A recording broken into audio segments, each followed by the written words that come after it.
Pertanyaannya cakap Udah. atau enggak Bu? Siap. Ya siap. Udah siap. Siap. Nah, nomor 1 ya.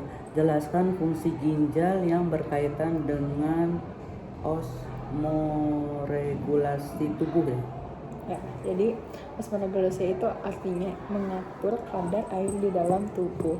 Jadi ginjal ini berperan sebagai osmoregulasi tubuh dan berkaitan dengan fungsi ginjal, yaitu mereabsorpsi air di tubulus contractus proximal. Jadi proses reabsorpsi ini dibantu oleh hormon ADH yang diproduksi oleh kelenjar hipofisis. Nah, jadi misalkan kita habis olahraga itu kan keluar banyak keringat, jadi ginjal tuh nggak perlu memproduksi banyak hormon ADH, contohnya kayak gitu. Oke. Jelaskan proses pembentukan urin di ginjal. Jadi proses pembentukan urin itu ada 3. Yang pertama ada proses filtrasi. Filtrasi itu penyaringan darah menjadi urin. Jadi itu tempatnya di glomerulus. Nanti yang bakal dihasilkan adalah urin primer, tapi plus glukosa, asam amino, air, urea, sama garam mineral. Terus yang kedua adalah proses filtrasi. Nah, di filtrasi ini maksudnya penyerapan kembali zat-zat yang udah yang masih dibutuhkan gitu. Jadi di sini tuh lokasinya di TKP atau di tubulus contractus proximal. Nah, yang dihasilkan adalah urin sekunder plus air plus urea sama plus garam mineral. Nah, terus di yang ketiga adalah augmentasi. Augmentasi ini penambahan zat-zat yang sudah tidak digunakan oleh tubuh. Nah, lokasinya itu di TKD atau tubulus contractus distal. Yang tadi itu yang di reabsorpsi itu dia butuh hormon ADH buat mereabsorpsi air. Nah, terus di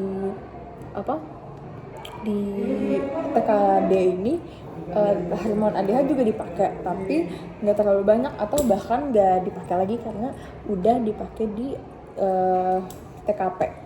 Jadi yang dihasilkan adalah urin sesungguhnya, tapi plus urea, air sama garam mineral. Gitu. Oke, tuh. Jelaskan bagaimana kaitannya sistem ekskresi dengan proses pewarnaan feses dan urin. Ya. Jadi pewarnaan. Jadi kan gini, hati itu fungsinya buat merombak eritrosit yang udah tua, karena eritrosit itu kan usianya cuma 120 hari. Terus perombakan eritrosit yang udah tua ini bakal menjadi zat pewarnanya gitu buat feses sama urin. Nah, prosesnya itu adalah yang pertama kita ke bagian eritrositnya dulu nih. Eritrosit ini kan dia punya di baliknya Ibu ini. Oh iya, sudah selesai. Di eritrositnya itu jadi hemoglobin, kan dia punya hemoglobin. Nah, hemoglobinnya ini bakal dipecah menjadi hemin, besi, sama globin. Nah, globin ini buat memproduksi Hb baru. Terus Fe atau besinya ini buat disimpan di dalam hati. Terus si hemin ini bakal diubah menjadi bilirubin dan biliverdin. Nah, biliverdin ini bakal dijadikan zat pewarna buat empedu. Nah, terus abis itu sementara bilirubin itu buat dioksidasi menjadi urobilin. Nah, nanti urobilin inilah yang menjadi pewarna untuk feses dan urin gitu. Untuk zat warna empedu ya? Iya, kalau yang biliverdin. Ya, berarti udah selesai ya yang itu ya. Sekarang yang nomor 4 ya. Bagaimana proses di kulit yang berkaitan dengan sistem ekskresi? Jadi kulit itu kan sebagai sistem ekskresi yang bertugas mengeluarkan keringat. Nah, keringat ini dikeluarin buat apa? Buat supaya suhu tubuh ini stabil gitu, jadi menurunkan suhu tubuh. Itu fungsi dari pengeluaran keringat. Nah, prosesnya itu adalah pertama nih, suhu tubuh bakal meningkat. Kalau suhu tubuh meningkat, jadi merangsang hipotalamus kita. Hipotalamus kita bakal merangsang tubuh buat memproduksi hormon bradikinin. Nanti kalau bradikinin udah ada, kelenjar keringat bakal aktif. Kalau kelenjar keringat aktif kan bakal diproduksi keringat nih. Kalau keringat udah diproduksi, bakal terjadi vasodilatasi. Nah, vasodilatasi atau pelebaran pembuluh darah superfasial. Nah, terus kalau udah kayak gitu, keringat bakal keluar melalui pori-pori kulit. Nah, setelah itu baru deh suhu tubuhnya bakal kembali normal gitu. Oke. Yang 5 ya. Jelaskan bagaimana proses urin mulai dibentuk sampai dikeluarkan. Jadi kan urin itu udah diproduksi sama ginjal lewat filtrasi di glomerulus, habis tadi reabsorpsi di TKP, terus augmentasi di TKD. Nah, itu bakal menghasilkan urin kan. Nah, di situ nanti urinnya itu bakal dibawa ke ureter. Nah, habis itu dimasukkan ke kantung kemih. Nah, kantung kemih ini kan sebagai tempat buat penampungan urin. Nah, di sini kalau misalkan urinnya volumenya udah penuh, volume kantung kemihnya udah penuh, nanti bakal terjadi kontraksi buat mengeluarkan urin. Jadi ada kayak kablet pipis gitu. Nah, nanti urin bakal dikeluarkan melalui saluran uretra dan kemudian dimasukkan ke bagian alat kelamin, alat reproduksi atau alat kelamin. Udah ya, udah selesai ya? Ya. Udah selesai ya. Karena ini soalnya penjelasan ada gambar juga ya, jadi itu ya. Oke deh, urin dikeluarkan melalui saluran uretra ya? Apa sih? Ini saluran apa sih ini? Uretra ya. Uretra dan Oke. Nomor 6. Bagaimana komposisi urin normal dan urin abnormal? Oke, jadi komposisi urin normal itu yang pasti ada zat pembuangan. Zat pembuangan itu contohnya kayak urea.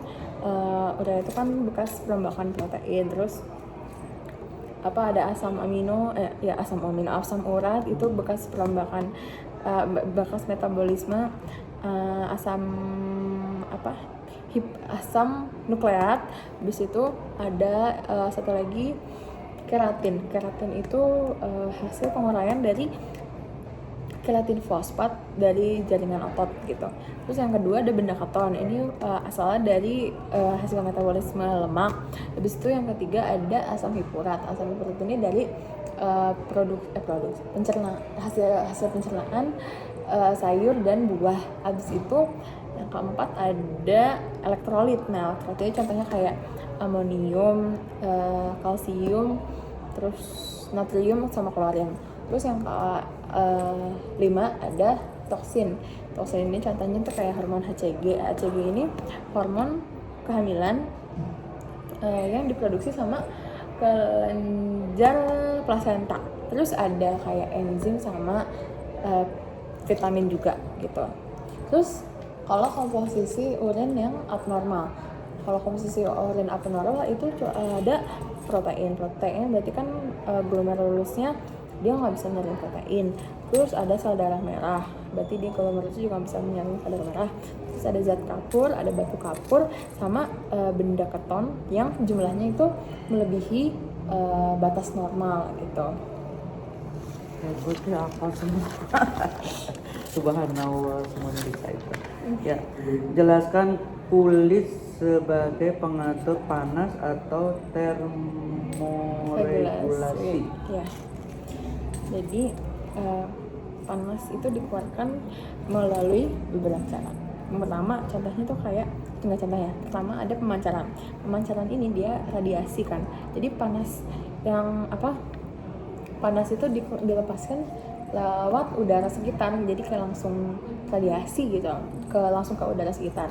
Terus ada yang kedua ada konveksi atau apa ya, pengaliran gitu. Jadi udara yang udah panas gimana ya? Jadi udara yang udah panas nih mengalir karena menyentuh permukaan tubuh. Kemudian baru deh digantiin sama udara yang dingin gitu, ditukar. Habis itu yang ketiga dia ada apa sih namanya, yang lewat benda tuh konduksi. Dia perpindahan panas dari tubuh ke benda yang disentuh kulit. Terus yang keempat ada ini apa, penguapan atau evaporasi. Jadi panas itu dikeluarkan bareng sama keringat kayak gitu. Mengapa secara normal urin tidak mengandung glukosa? Terus itu ya, ada lagi ya? Ada Kalau dua ya? salah ada ya. Mengapa glukosa terkadang pada penderita diabetes? Oh, terkandung ya, Bu. Oh, Kayaknya terkandung deh. terkandung ya? Iya. Mengapa glukosa terkandung pada penderita diabetes meletus yang tidak terkontrol? Jadi gini, kalau di urin normal itu kan bakal ada produksi hormon insulin. Jadi jadi ginjal tuh nggak mengandung glukosa. Jadi karena glukosa itu udah diabsorpsi di bagian TKP sama hormon ADH gitu. Tapi kalau di penderita diabetes mellitus itu dia glukosa yang dihasilkan sama tubuh tuh nggak bisa diubah menjadi glikogen. Jadi dia akibatnya kan jumlah glukosa di dalam situ dalam darah tuh meningkat kan. Nah jadi kalau udah meningkat bakal menyebabkan ginjal tuh gagal buat mereabsorpsi glukosa. Jadi glukosanya gagal direabsorpsi ginjal sehingga glukosa yang urin yang dikeluarkan itu nanti bakal mengandung glukosa. Jadi kayak kencing manis gitu jadinya gitu, Bu. Jadi urin plus glukosa gitu Akan dibuang bersama urin. Ya. Urin positif ya apa negatif nih? Oh, itu urin plus glukosa. Urin plus Jadi glukosa, kayak ya. manis gitu Oh, urinnya. gitu. Oke deh, terakhir nih ya. Mengapa pada saat suhu dingin tubuh lebih banyak menghasilkan urin daripada keringat? Ya kalau kedinginan itu baunya pipis semua ya? Iya. Iya. Jadi ginjal dan kulit kan kerjasama buat sebagai osmoregulasi tubuh. Osmoregulasi kan buat mengatur suhu tubuh kan. Jadi mengatur tubuh gitu. Nah jadi waktu tubuh ada di lingkungan yang bersuhu dingin, maka tubuh tuh bakal beradaptasi secara fisiologis. Jadi nanti pori-pori kulit nih bakal menutup supaya panasnya dia nggak keluar. Jadi dia nggak bisa keringetan. Terus sementara si ginjal ini bakal berperan buat menjaga kadar air di dalam tubuh. Jadi nanti kadar airnya tuh diatur kalau kan dia nggak bisa ngeluarin keringat. Kalau dia nggak bisa ngeluarin keringat berarti nanti ginjal tuh nggak terlalu hormon ADH-nya tuh nggak terlalu diproduksi terlalu banyak. Jadi sehingga nggak terbentuk banyak urin. Jadi karena kan hormon ADH itu fungsinya buat menyerap air. Jadi kalau misalkan hormon ADH yang diserapnya sedikit, berarti nanti sisa urinnya banyak, sisa airnya kan banyak kan urin itu terkandung dari banyak air. Jadi nanti urin yang terbentuk dari situ tuh banyak karena yang diserap sama hormon ADH itu sedikit gitu, Bu. Oke deh.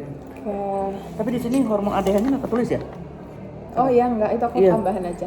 Ya, Ibu lagi nyari mana hormon, nggak ada. Tapi intinya kalau airnya kebanyakan gitu ya pasti. Ya kita begitu ya, kalau dingin bawahnya mau pipis mulu ya. Iya, makanya. Oke, siap, lancar, alhamdulillah.